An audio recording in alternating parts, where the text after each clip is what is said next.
Assalamualaikum warahmatullahi wabarakatuh.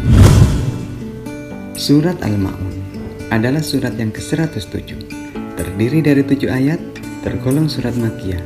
Kata Al-Ma'un diambil dari ayat ke-7. Al-Ma'un artinya barang-barang yang berguna. Sebagai bagian dari firman Allah, turunnya surat Al-Ma'un tentu memiliki sebab serta hikmah yang bisa dijadikan pengingat bagi kaum muslimin. Asbabun nuzul surat Al-Ma'un bermula dari hadis yang diriwayatkan Ibnu Mundir, di mana pada waktu itu ada banyak orang-orang munafik yang suka memamerkan sholatnya. Namun pada saat sendirian mereka meninggalkan ibadah sholat. Mereka juga sering menghardik anak yatim dan enggan membantu para fakir miskin.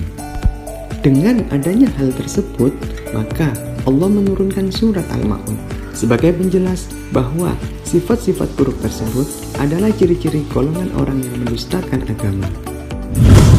Tujuan pembelajaran pada video ini adalah mampu membaca dan melafalkan surat Al-Ma'un, memahami arti dan isi kandungan surat Al-Ma'un, menjelaskan surat Al-Ma'un, menghafal surat Al-Ma'un.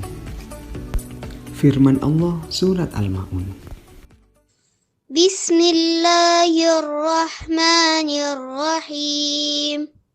أرأيت الذي يكذب بالدين فذلك الذي يدع اليتيم ولا يحض على طعام المسكين فويل للمصلين الذين هم عن صلاتهم ساهون الذين هم يراءون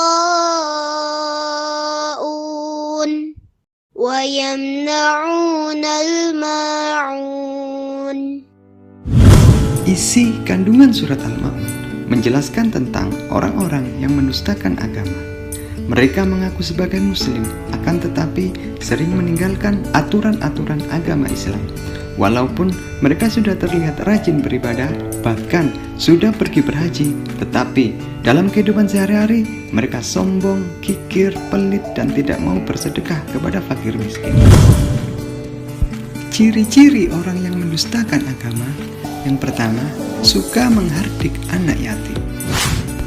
Anak yatim adalah anak yang ditinggal mati oleh ayahnya ketika belum dewasa.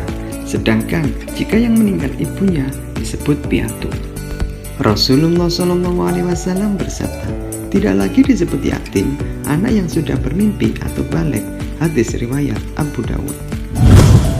Hadis ini menjelaskan bahwa disebut yatim jika anak tersebut belum balik. Allah Subhanahu wa Ta'ala berfirman, mereka bertanya kepadamu tentang anak yatim. Katakanlah, memperbaiki keadaan mereka adalah baik. Quran Surat Al-Baqarah.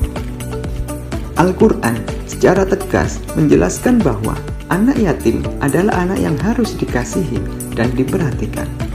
Rasulullah SAW bersabda, sebaik-baik rumah kaum muslimin adalah rumah yang di dalamnya ada anak yatim yang diperlakukan dengan baik, dan seburuk-buruk rumah kaum muslimin adalah rumah yang menampung anak yatim tetapi diperlakukan dengan buruk.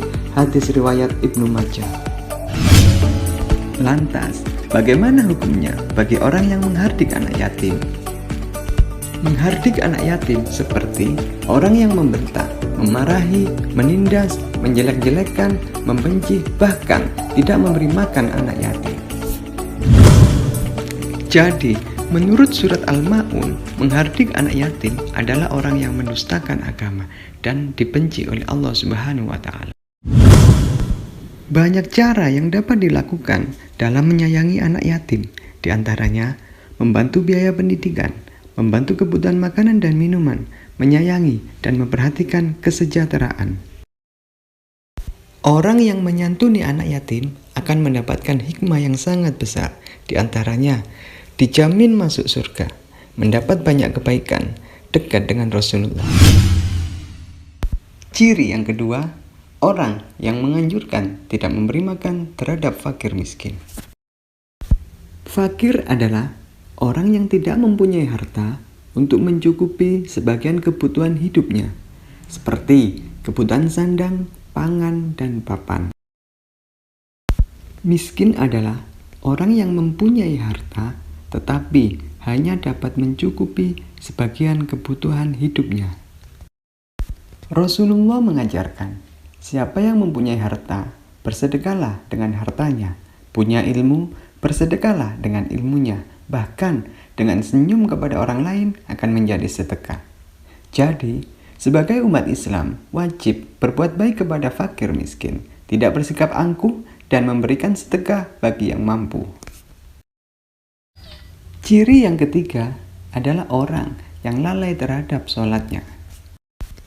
Sholat adalah ibadah yang wajib dikerjakan umat Islam. Sholat merupakan rukun Islam. Dengan demikian, orang yang mengaku Islam tetapi tidak sholat, maka termasuk orang yang melalaikan perintah Allah. Adapun ciri-ciri orang yang lalai terhadap sholat, diantaranya selalu menunda waktu sholat, tidak khusyuk dalam sholat, tidak melaksanakan rukun dan syarat sholat, senang meninggalkan sholat. 4. Orang yang sholatnya riya. Melaksanakan sholat 5 waktu adalah kewajiban bagi umat Islam.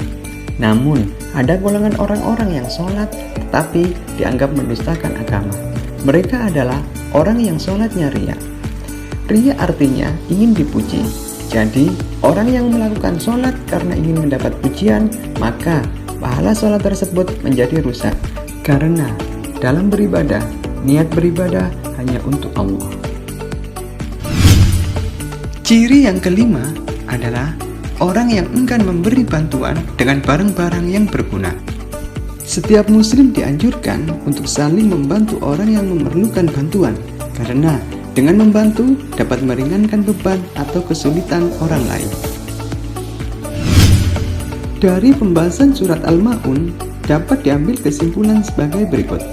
Surat Al-Ma'un adalah surat yang ke-107, terdiri dari 7 ayat, tergolong surat Makkiyah.